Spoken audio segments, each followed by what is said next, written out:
So what we're going to practice to put together the down phase of our snatch as well as the up phase of the snatch is a complex that I like to do, which is a single arm swing into a single arm high pull and into the up phase of the snatch. What this does is it teaches us to maintain that snatch happening from our hips to power that bell up versus the arm, and it also helps teach us the proper positioning that we're going to use for the arm to guide through and get to that final position of the kettlebell snatch. So what I do is we always want to start with the down phase. It's a little bit more accessible to learn that down phase first. Once we get the hang of that, then we move on into the up phase of the snatch, which is what I'm going to show you here. So what that looks like, you're going to want to go with a nice light bell, something that you feel super confident with.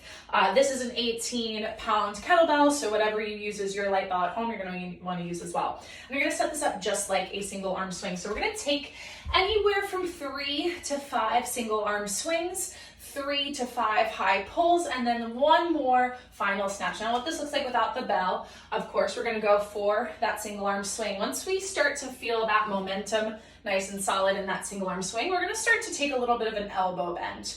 We're going to create this gooseneck shape with the arm, and we're going to slowly build on it. So maybe your first bend is just a little bit, right?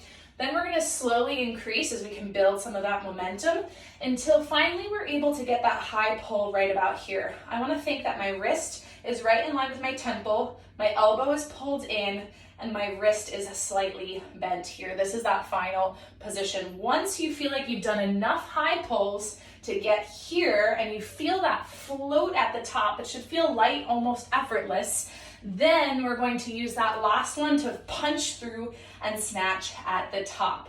In that top position, a few things you want to be aware of. That bell is moving backwards. So if you're not tight, if you're not maintaining tension and breath in the entire body, that bell's going to want to pull you backwards. So a few things you have to do.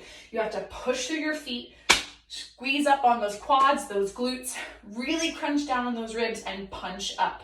This must happen simultaneously and quickly for you to get a nice, confident top position at the end of that snatch. So let's look at what this looks like in real time. So you're gonna set it up just like your single arm swing. You're gonna do anywhere from 3 to 5 just to build that momentum. 2, 3, then we start to find that high pull. Bend it in a little, nice and light. Let it hang out at the top for a second. Once you feel like you've gotten that wrist in line with your temple, you're gonna snatch through at that top position. My ribs are down, my glutes, my thighs are engaged, knuckles to the ceiling, and I'm also punching down with that opposite arm. To bring it down, you reverse snatch it, throw it back, place it down into that starting position, and take a rest. Try it on the other side. Once again, I'll show you what that looks like one more time. Set up for a single arm swing.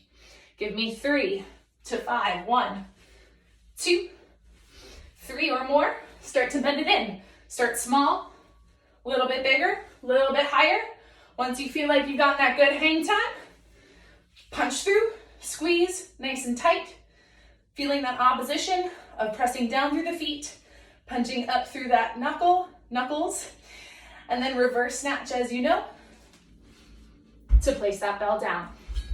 That is your complex to teach you the up phase of your kettlebell snatch. Go